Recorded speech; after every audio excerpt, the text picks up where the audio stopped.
ये कहानी है हॉस्टल में आए नए लड़के सैम की, जहां उसे आते ही उसके दोस्तों से पता चला कि जिस कमरे में वो रहने आया है उसी कमरे में बरसों पहले किसी ने आज ही के दिन आत्महत्या की थी। क्या वाकई में हॉस्टल के उस कमरे में किसी रूह की मौजूदगी थी, या फिर हॉस्टल में रहने वाले लड़कों का सैम के साथ किया जा रहा एक घिनौना मजाक? सुनते हैं। आप सुन रहे हैं फिर वही डर। अरे सुना यार सैम, तुझे पता है अपने हॉस्टल के पीछे एक कब्रिस्तान है। अगर तू वहां जाकर एक पत्थर भी उठा लाए ना तो मैं तुझे 500 रुपए दूंगा। अरे यार विजय, इतना सिंपल काम।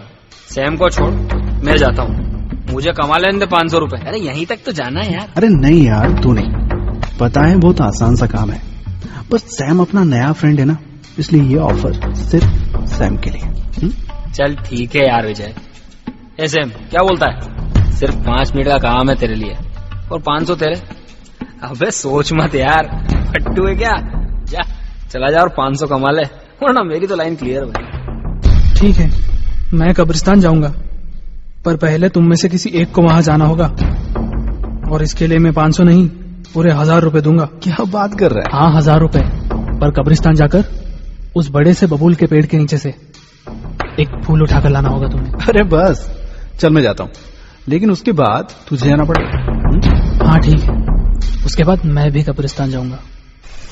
और सैम का दोस्त विजय 12 बजते ही कब्रिस्तान की सीमाएं उसकी टूटी दीवारों को लांघ गया।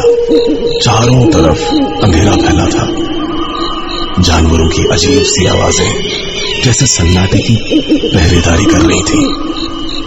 विजय एक पल को ठिठक गया, तभी पीछे से अजीब सी आवाज आई और विजय ने अपने कदम तेजी से आगे बढ़ा लिए।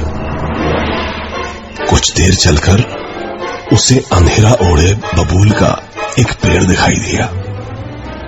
वो थोड़ा और आगे बढ़ा और उस पेड़ के नीचे पहुंच गया। वहां बहुत से टूटकर गिरे फूल पड़े थे, पर बबूल का पेड़ तो पूरी तरह से जला हुआ था। उस पर फूल तो दूर, एक सूखा पत्ता तक नहीं था। फिर ये बबूल के फूल पेड़ के नीचे कैसे आए? विजय को डर जैसे छूकर गुजर गया। उसने शर्त के मुताबिक जल्दी से फूल उठाकर वहां से भागना चाहा, और जैसे ही फूल उठाने के लिए झुका, उसकी नजर एक कब्र पर पड़ी। उसे काटो तो जैसे खून नहीं, ये सैम की कब्र थी, और सैम कब्र के ठीक पीछे खड़ा था। अचानक सैम ने हंसना शुरू कर दिया। उसकी हंसी से डरकर कब्रिस्तान भी जैसे रोने लगा। विजय चीखा, चिल्लाया, पर उसकी आवाज डर की हदों से बाहर नहीं जा पाई। सैम ने उसे घूर कर देखा और बबूल से लटक रही कुछ रस्सियों ने विजय की गर्दन को जकड़ लिया। धीरे धीरे विजय के पैर हवा में और आंखें बाहर आने लगी। अचानक एक झटके ने विजय को जमीन से 4 फीट ऊपर उठा दिया। विजय अब हवा में लटक रहा था। उसकी आंखों से खून की बूंदें सैम की कब्र पर टपकने लगी और सैम हंसने लगा, जोर से और जोर से।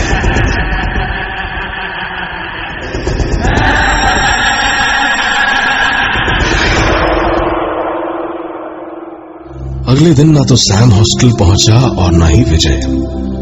कहा जाता है कि सैम की शक्ल और हुलिया उस लड़के से हूबहू मिलता था जिसने 7 साल पहले उसी हॉस्टल के उसी कमरे में खुद को पंखे से लटका लिया था।